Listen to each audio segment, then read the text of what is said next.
vous avez pu voir ceci. Je me suis réveillé, j'ai sorti quelque chose de mon oreille et je suis allé dans ma cuisine, où une équipe de scientifiques gouvernementaux attendait pour analyser cette chose et confirmer ce que tout le monde soupçonnait. Ils l'ont immédiatement envoyé à Washington, où la chose s'est adressée à une session du Congrès. Nerveuse et inexpérimentée, elle a commencé son discours par une blague raciste.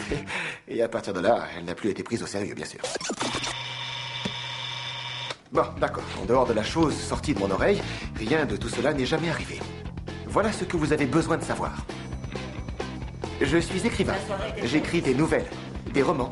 Enfin, parfois des nouvelles de la taille d'un roman. Mais en attendant de pouvoir en vivre, je rédige des manuels techniques pour une grosse société. Ah, voici ma patronne, Jessica. Elle est parfaitement capable de rester immobile. Ce gars-là également. Lui, c'est Byron, le nouveau avec lequel on m'oblige à partager mon bureau. Oh, je l'aime bien, mais pas autant que j'aime Wendy, la nouvelle réceptionniste. Oh, elle est gentille et vraiment très jolie.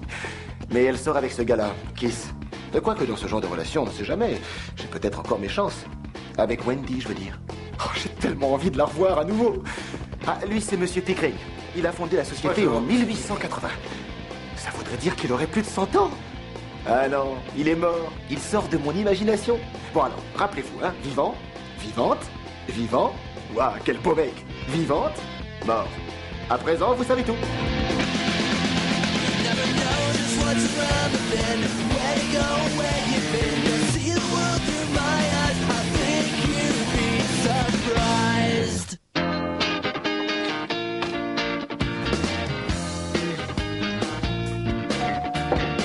Je ne vais pas commenter chaque petit détail.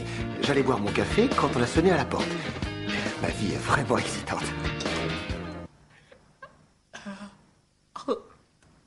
Mais... Oh mon Dieu. Je t'avais dit que c'était lui. J'arrive pas à le croire. J'ai vu des tas de choses dans ma vie. Je me suis baladé dans toute l'Asie. J'ai même chassé avec un arc. J'ai bercé un Sherpa qui était mort dans mes bras. Qui êtes-vous? Nous sommes vos nouveaux voisins. Oui, moi c'est Tic et lui c'est Phil. On vient de sortir de Northwestern. On est de votre confrérie Beta Delta Pi. Vous savez les gars, c'est pas une époque dont je suis particulièrement fier. Vous devriez pourtant. Vous êtes une légende à la confrérie. Nous avons vu toutes les photos. Votre super combat contre un ours. Tout nu. Également le jour où vous avez escaladé la bibliothèque. Tout nu. Le jour où vous avez fait la vidange de votre voiture. Totalement nu. Bon, d'accord, j'étais très à l'aise avec mon corps à l'université. Mais vous n'avez pas besoin d'en savoir plus. Allons plutôt au bureau. Ah, regardez Wendy, elle est si gentille, elle est adorable. De mon temps, 5 $ suffisaient largement pour avoir le droit de souiller une jeune femme comme elle. Je n'ai pas envie de souiller une jeune femme comme elle. J'ai envie de souiller cette jeune femme-là, mais pas comme vous l'entendez. Je veux l'emmener dîner au restaurant et après, nous irons faire un tour au bord du lac et puis... Et pour 10 $, vous pourrez la souiller 2 fois. Vous n'êtes qu'un porc et vous n'avez aucune idée des tarifs en vigueur de nos jours. Salut Wendy, comment ça va? Wendy, salut. Tout va très bien. Le téléphone s'affole un peu trop de temps en temps, mais je suis réceptionniste, alors je dois également assurer le standard. Ouais, le téléphone est un truc génial. C'est le moyen que je préfère pour discuter avec les personnes qui sont loin. Et tout va très bien aussi entre Kiss et moi. Ah oui? Oui, vous aviez raison, c'est un gentil garçon. Je crois qu'entre nous, ça va devenir du sérieux. Ah bah ça c'est génial. Ouais. Je suis désolée, je sais que vous attendez. Ah, vous savez que j'attends? Bah, c'est vrai, j'admets que j'attends. C'est parce que je voulais pas jouer les lourds et que j'ignorais ce qu'il y avait exactement entre vous et Kiss, mais bien, je vous aime beaucoup et je souhaiterais sortir avec vous. Je vous le passe tout de suite. Oh non, elle parlait avec quelqu'un d'autre au téléphone.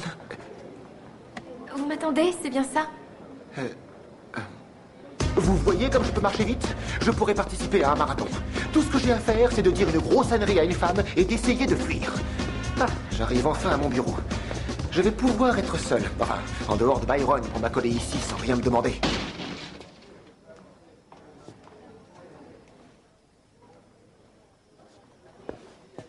Salut Andy. Nous avons un nouveau camarade. Maintenant, il y a 3 personnes dans ce bureau. Tu ne trouves pas ça génial? Non, c'est impossible. Si, c'est possible. Bon, d'accord, c'est cruel que l'on puisse nous traiter comme du bétail, mais c'est possible. Oui, tu vois. On est là, tous les 3. Oh, tout va bien se passer. Quand j'étais dans l'armée, on dormait à plus de 100 dans une chambre de cette taille. 3 personnes là-dedans, ce n'est rien. Je m'appelle Andy. Bonjour, vieux. Oui, il s'appelle Andy. Comme toi. On va bien s'amuser. On a décidé de t'appeler le bon gros Andy, d'accord?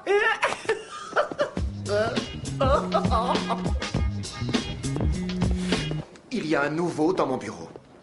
Tu n'es pas déjà venu il y a une semaine te plaindre de la même chose? Si, parce qu'il m'est arrivé la même chose il y a une semaine. Toujours est-il qu'il y a une similitude entre tes plaintes, ce qui, je peux te le dire en tant qu'ami de longue date, a quelque chose de rébarbatif. Jessica, je suis parqué comme un veau.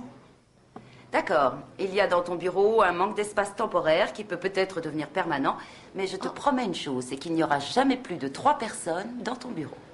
Enfin, à moins que ça change. Voilà le dossier pour la réunion de cet après-midi. Salut, bon gros Andy. Je ne suis pas le bon gros Andy. Depuis quand? Je n'ai jamais été le bon gros Andy. Attends, c'est pas moi qui l'ai inventé?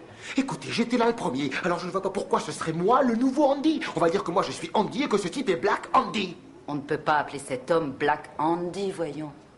Très bien, mais je ne partagerai pas mon bureau avec une autre personne. Je crois t'avoir déjà entendu dire la même chose il n'y a pas 8 jours. C'est ce que je viens de lui dire. La fin de la journée s'est un peu passée comme ça. Regardez-moi, je ne peux même pas me retourner. Ce n'est rien du tout. Autrefois, j'ai vécu avec 100 vaches dans une pièce comme celle-ci et sans toilette. Je crois que je vais piquer une crise.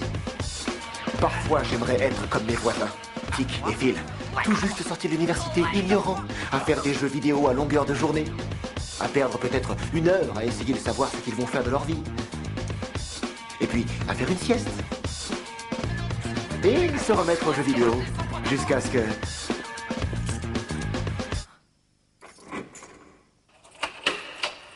Andy est à la maison.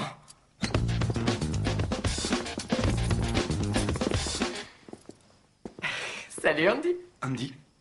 Salut, Tick et Phil. On peut entrer? Bien sûr. Génial cet appartement. Est-ce que c'est un original? Le miroir? Je ne suis pas certain que ce soit le miroir d'origine, si c'est ce que tu veux savoir. Ah, génial. Voilà, on organise une petite fête vendredi soir et on se demandait si ça vous ferait plaisir de vous joindre à nous. Je suis vraiment désolé, je ne peux pas vendredi. On pourrait reporter ça à samedi soir ou un autre soir où vous serez libre. Les garçons, écoutez, j'ai eu une journée très difficile, alors... Oui, vous avez l'air un peu triste. Qu'est-ce qu'ils font dans cette boîte au juste? Dans cette boîte? Vous savez où je travaille? Non, vous travaillez sûrement dans une boîte, est-ce que j'ai raison?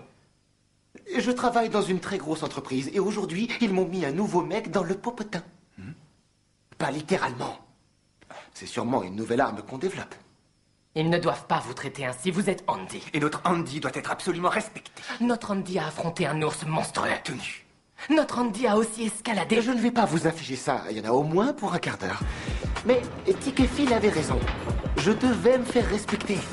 Et le lendemain, j'avais bien l'intention d'obtenir ce respect. Bonjour, grand Andy. C'est bon gros Andy. Bonjour, Palandy.